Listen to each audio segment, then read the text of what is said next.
ब्रजमंडल क्षेत्र में और सभी कृष्ण भक्तों के लिए मार्गशीर्ष माह का विशेष महत्व है। जानिए क्यों।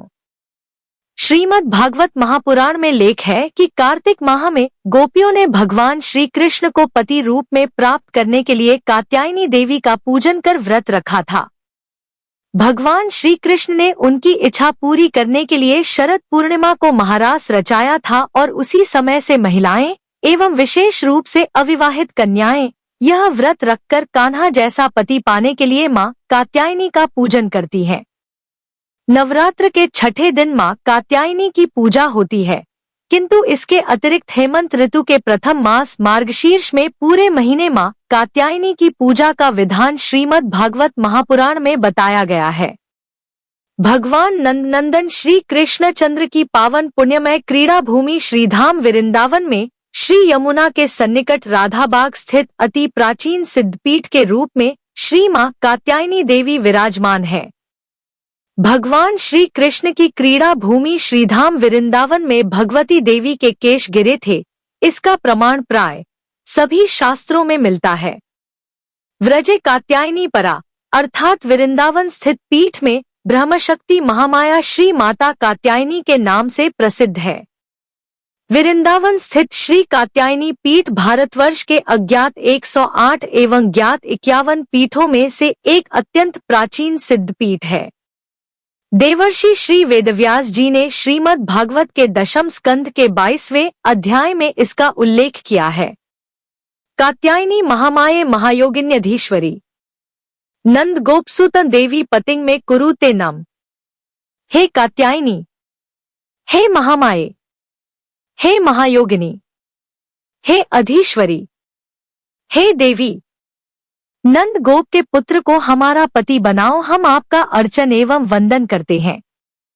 भगवान कृष्ण को पति रूप में पाने के लिए ब्रज की गोपियों ने कालिंदी यमुना के तट पर मां कात्यायनी की पूजा की थी। ब्रजमंडल की अधिष्ठात्री देवी के रूप में प्रतिष्ठित है देवी कात्यायनी। इनकी उपासना करने से परम पद की प्राप्ति होती है। माता की पूजा से अर्थ, धर्म, काम और मोक्ष चारों फलों की प्राप्ति सहज रूप से हो जाती है। मां कात्यायनी का स्वरूप अत्यंत दिव्य और स्वर्ण के समान चमकीला है। यह अपनी प्रिय सवारी सिंह पर विराजमान रहती है। इनकी 4 भुजाएं भक्तों को वरदान देती हैं। इनका एक हाथ अभय मुद्रा में है तो दूसरा हाथ वरद मुद्रा में है, अन्य हाथों में तलवार तथा कमल का फूल है। जिस कन्या के विवाह में विलंब हो रहा हो उन्हें मां कात्यायनी की पूजा अवश्य करनी चाहिए। मां का ध्यान करने के लिए निम्न मंत्रों का जाप करें। चंद्रहा सोज्वलकरा शार्दूल वर वाहना कात्यायनी शुभम दघाद देवी दानव घातिनी कात्यायने नम। वृंदावन का शक्तिपुंज कात्यायनी पीठ। मान्यता है कि वृंदावन की गोपियों ने श्री कृष्ण को पति रूप में पाने के लिए भगवती कात्यायनी की बालू से मूर्ति बनाई और पूजा अर्चना की। यह आज पीठ के रूप में विद्यमान है। वृंदावन के राधाबाग में भगवती कात्यायनी का पौराणिक शक्तिपीठ है। इसका उल्लेख ब्रह्मवैवर्त पुराण और आद्यास्तोत्र में मिलता है। तंत्र शास्त्र के ग्रंथों के अनुसार ब्रज में सती के केश गिरे थे। गोपियों द्वारा मां कात्यायनी की पूजा। श्रीमद् भागवत महापुराण के दशम स्कंध में ब्रज की गोपियों द्वारा श्री कृष्ण को प्राप्त करने के उद्देश्य से भगवती कात्यायनी की पूजा और व्रत करने का वर्णन मिलता है। इस कथा का सार यह है कि ब्रज की गोपियां योगेश्वर श्री कृष्ण पर मोहित होने के कारण उन्हें पति रूप में पाने के लिए इच्छुक थी। वे जब यमुना तट पर एकत्र हुई तभी वृंदा देवी उनके सामने एक तपस्विनी के रूप में आई। उन्होंने गोपियों को कात्यायनी देवी की आराधना का परामर्श दिया। उन्होंने गोपियों को हेमंत ऋतु के प्रथम मास मार्गशीर्ष अघन में पूरे महीने व्रत रखने को कहा, जिसमें केवल फलाहार किया जाता है। गोपियां नित्य सूर्योदय होने से पूर्व ब्रह्म मुहूर्त में श्री कृष्ण के नाम का जप करते हुए यमुना स्नान करती। वे बालू से कात्यायनी माता की मूर्ति बनाकर उसे फल फूल, धूप दीप, नैवेद्य अर्पित करने लगी। इस प्रकार ब्रज की कुमारियां विधि विधान से जगदम्बा की अर्चना में जुट गई। कात्यायनी मंत्र। गोपियां मां कात्यायनी की पूजा के बाद इस मंत्र का जप करने लगी। उ कात्यायनी महामाये महायोगिन्यधीश्वरी नंद गोपसुत देवी पति में कुरुते नम। हे कात्यायनी महामाया, नंद गोप के पुत्र श्री कृष्ण को हमारा पति बना दे। हम आपको प्रणाम करती हैं। यह मंत्र श्रीमद् भागवत महापुराण के 10वें स्कंध के 22वें अध्याय का 4था श्लोक है। कहते हैं कि कात्यायनी देवी के व्रत अनुष्ठान से गोपियों की मनोकामना पूर्ण हुई। भगवान श्री कृष्ण ने उनकी इच्छा पूरी करने के लिए पूर्णिमा की रात्रि में महारास रचाया था।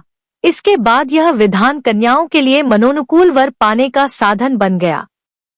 आज भी युवतियां अपनी भावना के अनुरूप पति प्राप्त करने के लिए बड़ी श्रद्धा के साथ यह अनुष्ठान करती हैं। कात्यायनी पीठ का पुनरोद्धार। द्वापर युग में व्रज की गोपियों द्वारा पूजित कात्यायनी माता का शक्तिपीठ कलयुग में लुप्त हो गया। मां भवानी की प्रेरणा से स्वामी केशवानंद वृंदावन आए और उन्होंने अपनी दिव्य दृष्टि से यह स्थान खोज निकाला। स्वामी जी ने राधाबाग में एक विशाल मंदिर का निर्माण करवाया। वर्ष 1923 में माघी पूर्णिमा के दिन मां कात्यायनी की मूर्ति स्थापित की गई। इसके साथ ही गणेश, शिव, विष्णु और सूर्य की भी स्थापना हुई। श्री राधा। एक बार की बात है, श्री श्याम सुंदर माता अंबिका के मंदिर गए और उनसे प्रार्थना करने लगे, हे अंबिके, आप मुझ पर कृपा करो। माँ बोली, गोविंद आप यहाँ आ गए हो साय में। यशोदा मैया आपकी इंतजार कर रही होगी, तो मैंने आपका एक रूप मैया के पास स्थापित कर दिया है ताकि आपकी माँ आपके विरह में रोवे ना है। आप बताओ कन्हैया, क्या प्रार्थना है आपकी? अंबिका माँ बोली।